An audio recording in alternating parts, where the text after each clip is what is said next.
بیان کرے اخلاص کے حوالے سے؟ اخلاص کے حوالے سے بزرگان دین کے 20 واقعات ملتے ہیں کہ بزرگان دین یا صحابہ کرام کی زندگیاں دیکھ لیں، انہوں نے جو بھی عمل کیا ہے اللہ تبارک و تعالیٰ کی رضا کے لیے ہی کیا ہے۔ عبداللہ بن مبارک رحمۃ اللہ تعالیٰ علیہ ایک قول نقل فرمایا کرتے تھے، آپ فرمایا کرتے تھے کہ اس شخص سے کہہ دو جو بغیر عمل کے، بغیر اخلاص کے عمل کرتا ہے، اس شخص سے کہہ دو کہ وہ اپنے آپ کو نہ تھکائے، کیونکہ اس کی مثال اس انسان کی طرح ہے، اس مسافر کی طرح ہے جو زیادہ راہ کی جگہ جو ہے وہ اپنی چادر میں مٹی بھر رہا ہے اور اپنے آپ کو تھکا رہا ہے، کوئی اس کا فائدہ نہیں ہے۔ آپ دیکھیں کہ حضرت علی المرتضیٰ رضی اللہ تعالیٰ عنہ جو ہے وہ ایک جنگ کے اندر جو ہے آپ نے ایک شخص پر قابو پا لیا اور آپ اس کو ابھی قتل ہی کرنے والے تھے، اس کو جو ہے قتل کرنے کے در پہ ہوئے، ابھی آپ نے ہاتھ میں تلوار اٹھائی تھی کہ اس نے آپ کے منہ پر جو ہے تھوک ڈال دیا، آپ نے اس کو چھوڑ دیا۔ وہ بندہ بھی بڑا حیران ہوا کہ ہونا تو یہ چاہیے تھا کہ یہ مجھے جو ہے اب مزید بے دردی کے ساتھ قتل کرتے، لیکن انہوں نے مجھے چھوڑ دیا۔ تو حضرت علی المرتضیٰ رضی اللہ تعالیٰ عنہ نے ارشاد فرمایا پہلے میں تمہیں اللہ کے لیے قتل کر رہا تھا،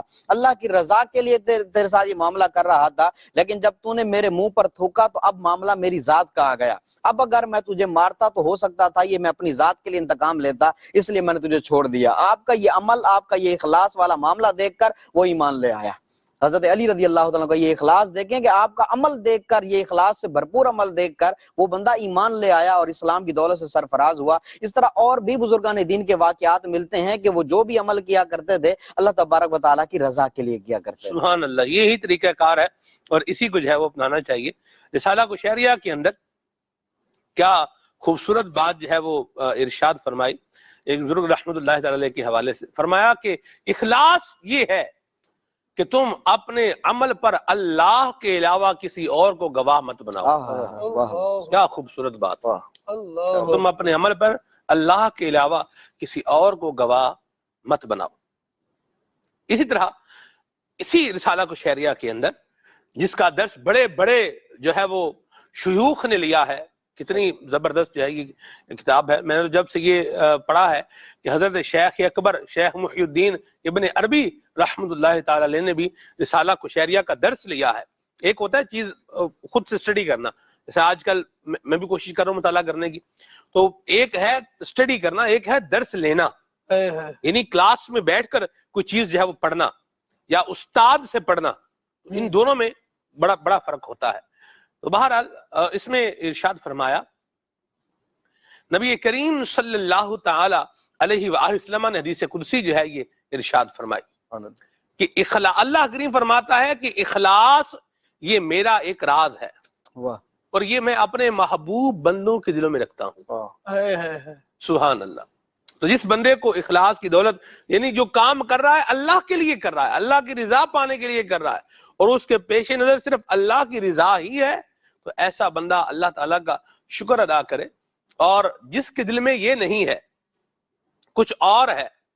مثلا ریاکاری ہے، ریاکاری اس کا ایک الگ مضمون ہے، یا جس کے دل میں حب مدح ہے، حب مدح یعنی لوگ میری تعریف کریں، واہ بھائی واہ کیا بات ہے جی، حب مدح ہے، یا اس کے علاوہ کوئی اور چیز ہے جس کے کسی کے دل کے اندر عجب ہے، لیٹس سپوز، تو اب وہ بندہ جو ہے وہ غور کر لے کہ میں اللہ تعالیٰ کے محبوبین میں، اللہ کے پیاروں میں شامل ہو رہا ہوں یا میں کہیں اور جا رہا ہوں۔ بڑی سیدھی سی اور صاف سی اور سادی سی بات ہے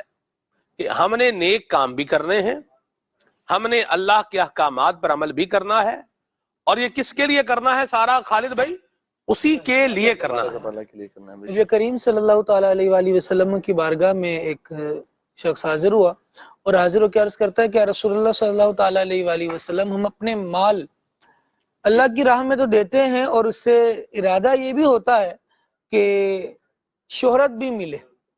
کہ ہم نے اتنا دیا ہے، تو کیا یہ ہمارا دینا اللہ تبارک و تعالیٰ کو قبول ہوگا؟ نبی کریم صلی اللہ تعالیٰ علیہ وآلہ وسلم نے ارشاد فرمایا نہیں،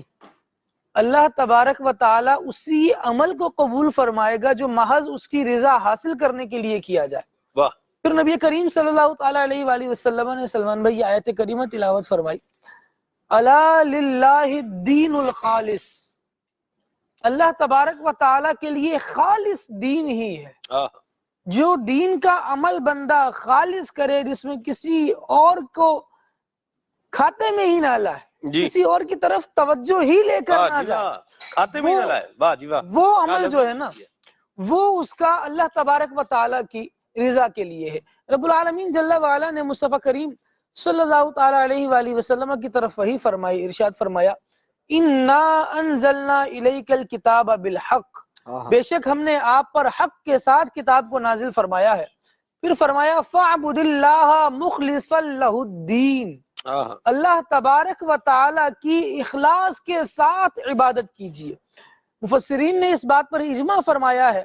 کہ یہاں خطاب مصطفیٰ کریم صلی اللہ تعالیٰ علیہ وآلہ وسلم سے براہ راست ہے، لیکن در پردہ حکم حضور اقدس صلی اللہ تعالیٰ علیہ وآلہ وسلم کی امت کو دیا جا رہا ہے۔ اس طرح مصطفیٰ کریم صلی اللہ تعالیٰ علیہ وآلہ وسلم سے ہم عبادات کے طریقے سیکھتے ہیں، اسی طرح عبادات میں اخلاص کس طرح پیدا کیا جائے گا یہ چیزیں بھی ہمیں آقا کریم صلی اللہ تعالیٰ علیہ وآلہ وسلم ہی بیان فرماتے ہیں۔ جی ایک اور آیت کریمہ میں عرض کرتا ہوں، قرآن کریم رب العالمین جل وعلا نے ارشاد فرمایا جی إِلَّا الَّذِينَ تَابُوا وَأَصْلَحُوا وَاعْتَصِمُوا بِاللَّهِ، بے شک وہ لوگ جنہوں نے توبہ کر لی، اپنے اعمال کی اصلاح کر لی، وَاعْتَصِمُوا بِاللَّهِ،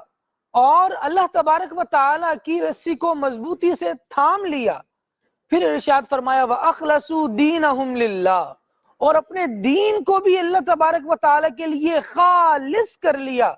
فرمایا فَأُولَئِكَ مَعَ الْمُؤْمِنِينَ، تو یہ وہ لوگ ہیں جن کو بروز قیامت بھی مومنوں کے ساتھ ہی رکھا جائے گا، اللہ یعنی اللہ، وہ ایمان والوں کو جو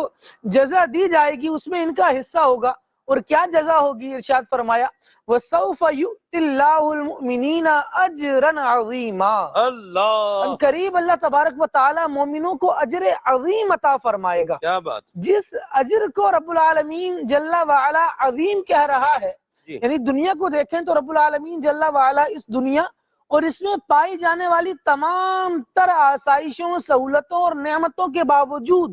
فرماتا ہے قُلْ مَتَاعُ الدُّنْيَا قَلِيلٌ، دنیا کا متاع ساز و سامان جو ہے یہ بہت تھوڑا ہے، لیکن جو بندہ اخلاص کے ساتھ عمل کر رہا ہے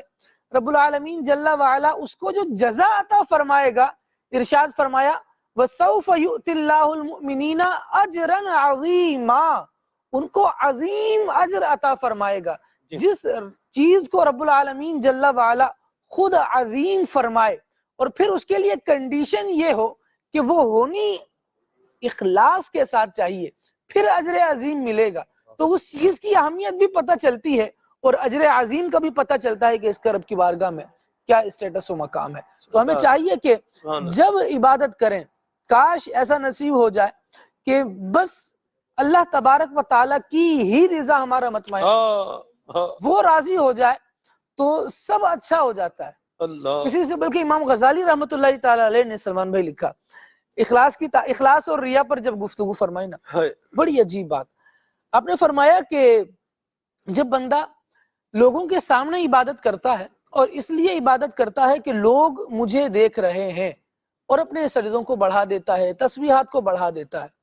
تو یہ بندہ تو واضح ہے کہ لوگوں کو دکھانے کے لیے کر رہا ہے کہ لوگ مجھے دیکھ رہے ہیں تو اپنی تسبیحات کو بڑھا دوں، تو یہ ریاکار ہے۔ فرمایا لیکن ایک بندہ ایسا ہے جو بالکل ایسی جگہ عبادت کر رہا ہے جہاں پر اسے کوئی نہیں دیکھ رہا، صرف اللہ تبارک و تعالیٰ ملاحظہ کر رہا ہے، لیکن اس کے دل میں بات یہ ہے کہ یار میں لوگوں کے سامنے تو لمبی لمبی نمازیں پڑھتا ہوں، تو اب بھی ایسا کرتا ہوں، اب تو کوئی نہیں دیکھ رہا، اب بھی لمبی ہی نماز پڑھتا ہوں۔ فرمایا اس کا یہ عمل بھی اخلاص والا نہیں ہے،